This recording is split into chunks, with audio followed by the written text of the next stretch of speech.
Assalamualaikum warahmatullahi wabarakatuh. Oke, kita lanjutkan saja ceritanya. Rabu, tanggal 3 Januari tahun 2024, pembebasan, Bab 7166 SANMPAI Bab 7170. Setelah membuat rencana, Marvin melepas pakaian dokternya dan kembali ke bangsal tempat Hank berada. Yang harus dia lakukan selanjutnya adalah menunggu dengan sabar hingga hakim datang ke rumah sakit dengan membawa dokumen hukum lengkap dan langsung menyatakan Zhou Liangyun tidak bersalah. Sekarang si Fang Baozuang hampir kembali ke Tiongkok selama Zhou Liangyun dibawa pergi dengan selamat dan Chen Zimin serta Zhong Yongbo terbunuh. Perjalanan Ye Chen ke Amerika akan dianggap sukses. Yang pasti, Ye Chen secara khusus meminta Chen Zimin untuk menyewa jet bisnis yang bisa terbang langsung ke China atas namanya sendiri, dan meminta jet bisnis tersebut untuk mengajukan rute langsung ke Yanjing dan bersiaga di John F. Kennedy di New York, bandara. Larut malam, setelah memilah semua dokumen, Hakim New York secara pribadi membawa dokumen tersebut, bersama dengan beberapa staf pengadilan dan staf penjara Brooklyn, dan dilarikan ke rumah sakit Manhattan. Hakim lanjut usia tidak perlu terburu-buru, karena sesuai dengan prosedur peradilan Amerika, mereka harus menunggu hingga sidang normal besok untuk mengumumkan pembebasan Zhou Liangyun. Tapi kali ini, reputasi keluarga Rothschild sangat terpengaruh, dan kekuasaan Zhou Manor terputus secara misterius, yang membuat Howard sangat khawatir bahwa si Fang Baozuan telah dibawa keluar dari Zhou Manor. Jadi dia juga sangat berharap itu segera lepaskan Zhou Liangyun, lalu awasi setiap gerakan Zhou Liangyun. Dia merasa mungkin dia bisa mendapatkan kembali si Fang Baozu dengan cara ini. Jadi ketua hakim datang dengan tergesa-gesa. Ye Chen berada di bangsal, mengandalkan pendengarannya yang sangat baik untuk memantau setiap gerakan di bangsal Zhou Liangyun. Paman Zongyong di bangsal seberang tampaknya memiliki fitur wajah yang sedikit lebih rendah, jadi dia memilih untuk melepaskan energi spiritual untuk persepsi. Hakim membawa staf ke bangsal, dan di bawah kesaksian FBI dan staf, berkata kepada Zhou Liangyun, Peter Zhou, keluarga Rothschild mengakui bahwa kasus sebelumnya yang melibatkan Anda karena mencuri barang antik adalah kesalahpahaman. Setelah pertimbangan darurat di bangsal, pengadilan memutuskan untuk mencabut tuntutan terhadap Anda. Mulai sekarang, Anda akan bebas. Paman Zongyong, yang memantau bangsal dengan energi spiritualnya, mau tidak mau berpikir dalam hati, informasi Chen Zimin memang akurat dan orang bernama Zhou akan dibebaskan. Dan pada saat ini, Zhou Liangyun di ranjang rumah sakit juga terkejut. Dia tidak menyangka keluarga Rothschild akan mencabut pengakuan mereka secepat itu. Dalam beberapa hari terakhir sejak dia bertemu Ye Chen, Zhou Liangyun tidak mendapat kabar tentang Ye Chen, dan dia tidak tahu apakah Ye Chen telah membawa si Fang Baozu keluar dari Amerika Serikat.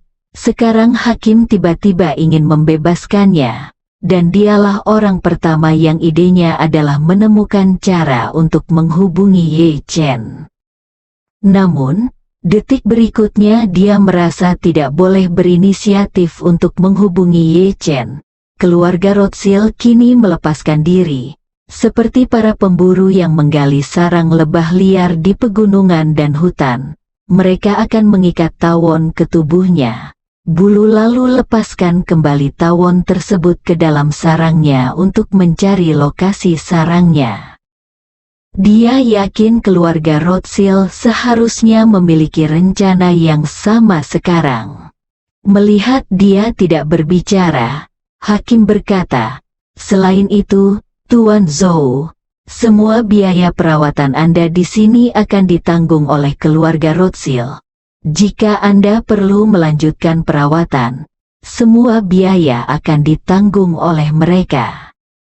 Juga mengenai cedera pribadi, kerugian fisik dan mental yang Anda derita selama di penjara, keluarga Rothschild telah menawarkan penyelesaian sebesar $30 juta. Jika Anda setuju, mereka akan mengatur pengacara untuk datang dan menegosiasikan kompensasi dengan Anda. Jika Anda tidak puas dengan jumlah ini, Anda dapat mengajukan gugatan ke pengadilan kapan saja." Sistem peradilan Amerika memiliki banyak perbedaan dengan Timur, khususnya Tiongkok. Perbedaan terbesar mungkin terletak pada masalah kompensasi. Di Tiongkok, definisi kompensasi seringkali didasarkan pada pendapatan per kapita sebagai acuan, sehingga seringkali tidak terlalu tinggi. Namun, di Amerika Serikat, jika sifat dan dampaknya parah, kompensasinya mungkin sangat tinggi. Beberapa tahun yang lalu, sebuah maskapai penerbangan Amerika memukuli seorang dokter Asia di dalam pesawat dan menyeretnya keluar dari pesawat. Kejadian tersebut terungkap di internet dan menimbulkan dampak negatif yang sangat besar. Pada akhirnya kedua pihak mencapai kesepakatan, dan jumlahnya tidak diungkapkan kepada publik. Hal itu diungkapkan dengan jelas, namun menurut informasi yang disalurkan oleh banyak saluran, kompensasinya kemungkinan besar sebesar $140 juta. Kompensasi semacam ini tidak terbayangkan di Tiongkok, namun hal ini tidak jarang terjadi di Amerika Serikat. Karena keluarga Rothschild menganggap diri mereka tidak beruntung dan mengakui bahwa itu adalah kesalahan mereka di luar keinginan mereka, maka menurut konvensi masyarakat Amerika, Zhou Liangyun dapat segera menuntut kompensasi yang besar dari mereka. Apalagi, mengingat pengaruh kejadian ini, selama pengacaranya cukup profesional, tidak sulit bagi keluarga Rothschild untuk membayar kompensasi sebesar $300 juta. Namun, Zhou Liangyun berkata dengan sangat tenang saat ini, kompensasi tidak diperlukan. Tolong beritahu pengacara keluarga Rothschild dan minta mereka menyiapkan perjanjian penyelesaian tanpa syarat. Saya bersedia menandatanganinya, hakim. Tercengang dan tidak bisa membantu berkata, "Tuan Zhou, apakah Anda yakin ingin menyelesaikannya tanpa syarat? Meskipun status saya tidak memungkinkan saya untuk berbicara terlalu banyak, seiring dengan berkembangnya kasus ini sejauh ini, orang-orang di seluruh Amerika Serikat memperhatikan Anda. Jika Anda tidak menginginkan kompensasi, ini agak tidak adil. Ini sangat pantas." Karena keluarga Rothschild telah memilih untuk membebaskan Zhou Liangyun, mereka harus memberi Zhou Liangyun kompensasi yang masuk akal berdasarkan emosi dan alasan. Hanya dengan cara ini orang yang memperhatikan hal ini bisa merasa puas dan bisa puas. Namun, jika Zhou Liangyun tidak menerima kompensasi, baik keluarga Rothschild tidak membayarnya atau tidak menginginkannya, masalah ini akan membuat orang-orang yang bersangkutan merasa seperti tersangkut di tenggorokan dan tidak akan pernah bisa melepaskannya. Hakim memiliki hubungan dekat dengan keluarga Rothschild, jadi tentu saja dia tidak ingin masalah ini meninggalkan jejak pada akhirnya. Selama kedua belah pihak bisa mendamaikan masalah tersebut dengan hasil yang memuaskan publik, masalah tersebut perlahan akan memudar dari mata publik. Akhirnya tidak ada yang akan mengingatnya. Jadi, dia menasihati Zhou Liangyun, "Tuan Zhou, Saya tahu bahwa keluarga Anda juga merupakan keluarga kaya dan tidak terlalu peduli dengan uang. Tetapi saya tetap berharap Anda mempertimbangkan masalah ini dengan hati-hati. Anda telah dianiaya dan disiksa, dan kamu harus dihukum. Karena keluarga Rothschild telah banyak merugikan Anda, mereka harus diberi kompensasi yang memadai dan membayar harga yang mahal. Zhou Liangyun menggelengkan kepalanya dengan lembut dan tersenyum. Kompensasi benar-benar tidak diperlukan. Jika saya mendapatkannya uang, dan banyak uang, mentalitas setiap orang terhadap masalah ini akan berubah drastis. Dari awal, semua orang akan bersimpati padaku dan rela mengeluh untukku. Lambat laun berubah, dan akhirnya berkembang menjadi iri padaku, cemburu padaku, dan bahkan ingin menggantikanku dan menjadi diriku. Dalam proses ini, di mata mereka, pelaku kekerasan lambat laun tidak lagi menjadi pelaku kekerasan, melainkan menjadi pemberi kekayaan. Ini bertentangan dengan semua yang saya harapkan, dan saya tidak bisa menerimanya. Hakim bertanya dengan heran, Tuan Zhou, apa sebenarnya yang Anda harapkan? Zhou Liangyun meninggikan suaranya dan berkata dengan serius, yang saya harap adalah setiap orang dapat selalu mengingat kejadian ini. Ingat bahwa keluarga Rothschild adalah penginjak-injak hukum Amerika. Ingat bahwa mereka menggunakan senjata publik untuk tujuan pribadi, dan dengan tegas mengendalikan seluruh penjara. Saya ingat mereka menyalahgunakan hukuman mati tanpa pengadilan untuk menyiksa orang lain demi mencapai tujuan mereka sendiri.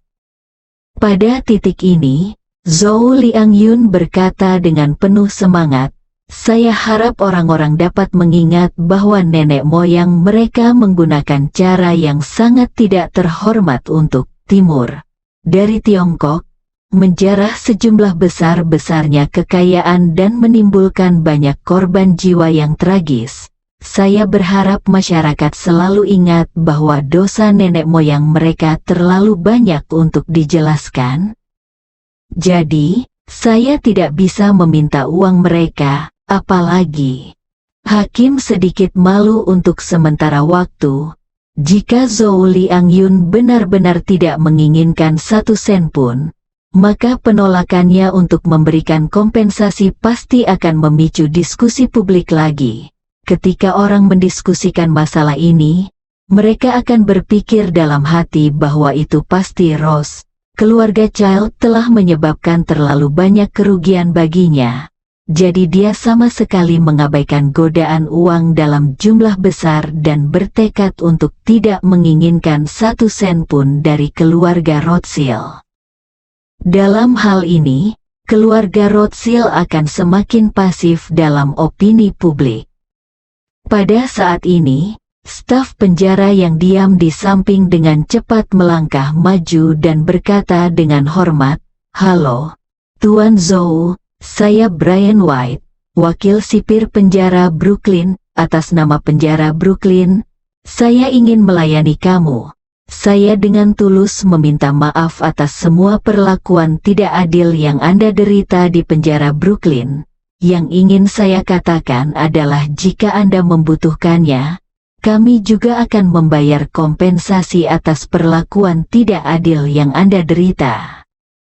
Zhou Liangyun berkata, "Don, jangan khawatir. Setelah kejadian ini berlalu, saya tidak akan meminta kompensasi dari pihak manapun.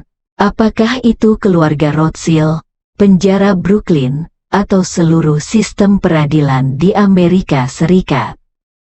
Saat dia berkata, dia bertanya kepada Brian, "Sejak saya sudah dibebaskan, bisakah barang-barang pribadi saya dikembalikan kepada saya?" "Ya, tentu saja." Brian mengangguk berulang kali tanpa berpikir, lalu mengeluarkan sel penjara dari koper yang dibawanya, penyimpanan khusus tas dengan segel dan informasi pribadi Zhou Liangyun. Dia menyerahkan tas penyimpanan kepada Zhou Liangyun dan berkata, "Tuan Zhou, barang-barang pribadi Anda semua ada di sini. Silakan periksa dan lihat apakah ada yang hilang." Zhou Liangyun membuka tas penyimpanan dan mencari-cari di dalam. Dia peduli hal utama yang saya punya hanyalah ponsel saya, yang lainnya tidak masalah. Segera setelah itu, ia mencoba menghidupkan ponselnya. Setelah menekan lama tombol power, ponsel tersebut masuk ke halaman startup. Zhou Liangyun menatap Hakim dan Brian dan bertanya, "Apakah ada yang membaca informasi di ponsel saya?" "Bagaimana bisa?" Brian dengan cepat berkata, "Benda-benda ini ada di Brooklyn sejak Anda ditangkap. Penjara telah disegel itu, kami belum pernah membukanya. Jadi bagaimana kami bisa membaca informasi ponsel Anda?" Brian menunjuk segel di atasnya dan berkata, "Lihat informasi di segel itu. Itu berarti Anda dikirim ke penjara Brooklyn. Itu telah diposting hari itu." Zhou Liangyun berkata dengan tenang, "Segelnya bisa dipalsukan.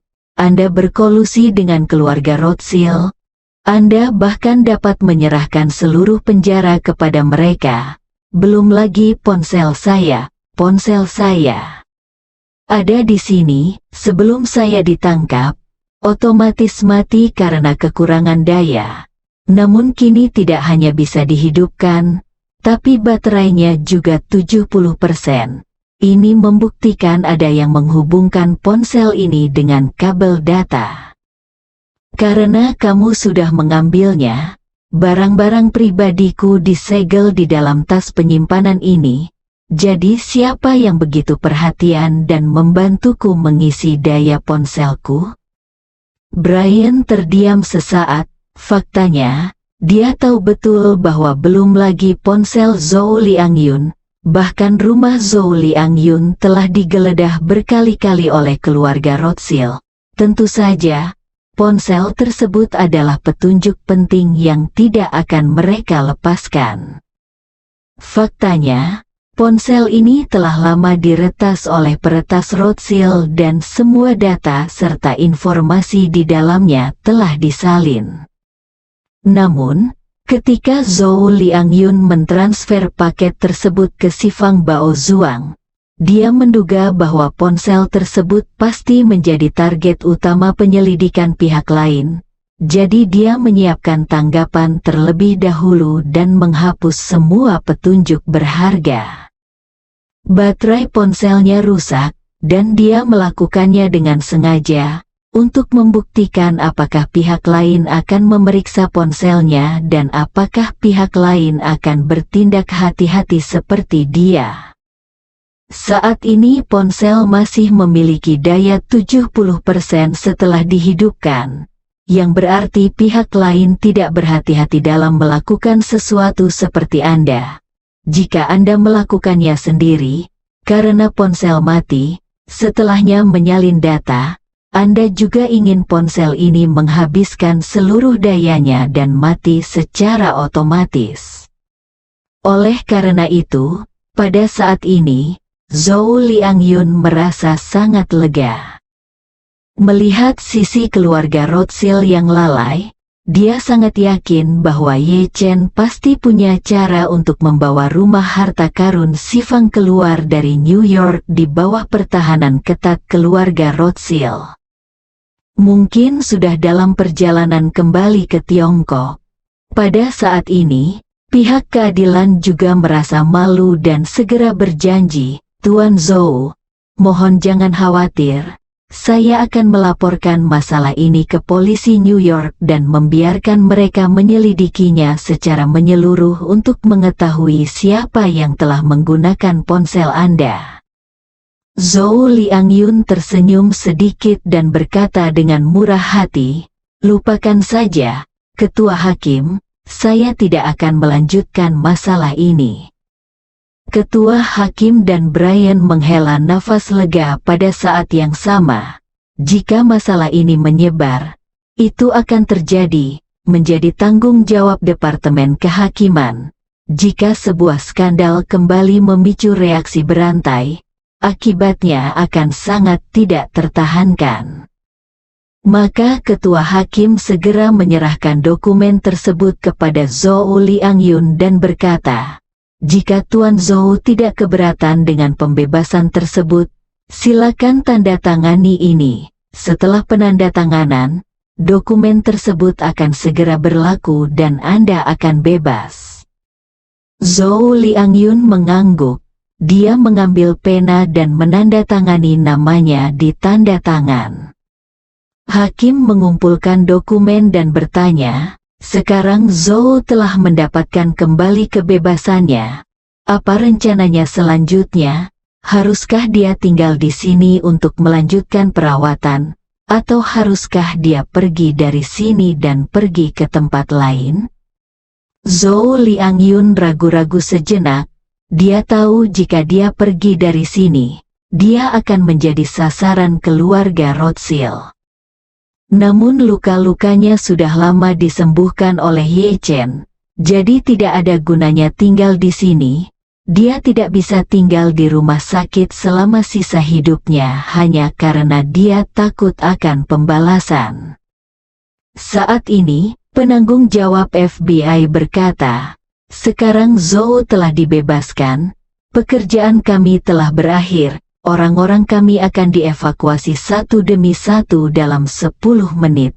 FBI tetap di sini, dan sebenarnya bukan untuk melindungi Zhou Liangyun. Sebelumnya, Zhou Liangyun adalah seorang tahanan dengan identitas sensitif yang sedang mencari perawatan medis di luar negeri. FBI benar-benar tidak berani membiarkan dia melakukan kesalahan, jika tidak seluruh sistem peradilan Amerika akan dipermalukan. Tapi situasinya berbeda sekarang. Zhou Liangyun telah mendapatkan kembali kebebasannya, dan FBI tentu saja tidak perlu terus melindunginya.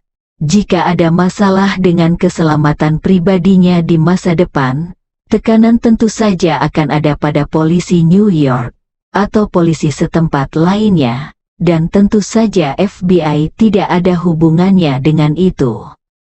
Zhou Liangyun secara alami tahu bahwa FBI tidak akan selalu melindunginya, tetapi dia telah mengesampingkan hidup dan mati.